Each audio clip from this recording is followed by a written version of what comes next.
بقول لك ايه، يلا اسكندريه صد رد، بس مش عشان تاكل يا مفجوع، لا هنتفرج على ماتش الاتحاد السكندري وطلائع الجيش. حصل فيه شويه حاجات غريبه كده. يلا البس اي حاجه وتعالى.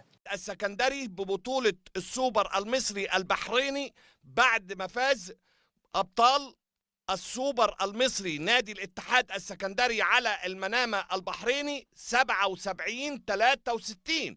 مليون مليون مليون مبروك. مليون مبروك يا كابتن ايمن، والله العظيم طمنتنا يا اخي، يعني الحمد لله. يا رب بس ما تجيبش سيره الماتش ده تاني بقى، خلاص بقى نركز بقى في ماتشنا بتاع كره القدم ده. مش عارف المخرجين بيعملوا كده ليه معانا، بيقطعوا الصوت من المصدر ليه؟ مش ممكن يعني ابدا ابدا الكلام دوت.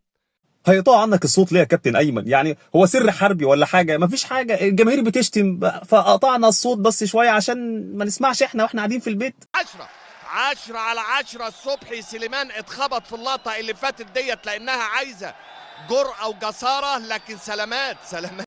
لان قلنا بقى الحاج سليمان يجي يقف جون هو بقى، ما هو مش معقوله كده، انتوا مستقصديننا ولا ايه؟ مفيش اجوان تاني بره خلاص. جماهير نادي الاتحاد السعيدة النهاردة بفوز وتتويج الاتحاد السكندري في كرة السلة بطلا للسوبر المصري منذ أيام، والنهاردة بطل للسوبر المصري البحريني بعد ما فاز على المنامة البحريني.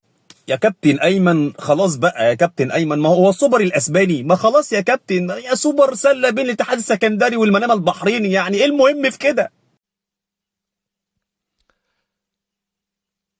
جماهير نادي الاتحاد غضبانة زعلانة. نرجو من مخرجينا بلاش زوم على المدرجات والجماهير غضبانه، لانه الجماهير لما بتبقى غضبانه وخسرانه بيمارسوا رياضه الاصابع والدراعات، فحاجات مش لطيفه. يعني هات القمر، هات هات الملعب، بلاش المدرجات في التوقيتات الحساسه. خطأ ضد جودوين شيكا، صفارة ضربة حرة مباشرة لمصلحة نادي الاتحاد. جودوين شيكا؟ ايه جودوين شيكا ده؟ غريب قوي ده. ده ايه ده هجين بين جوديونسون وشيكابالا ولا ده ايه الكائن ده؟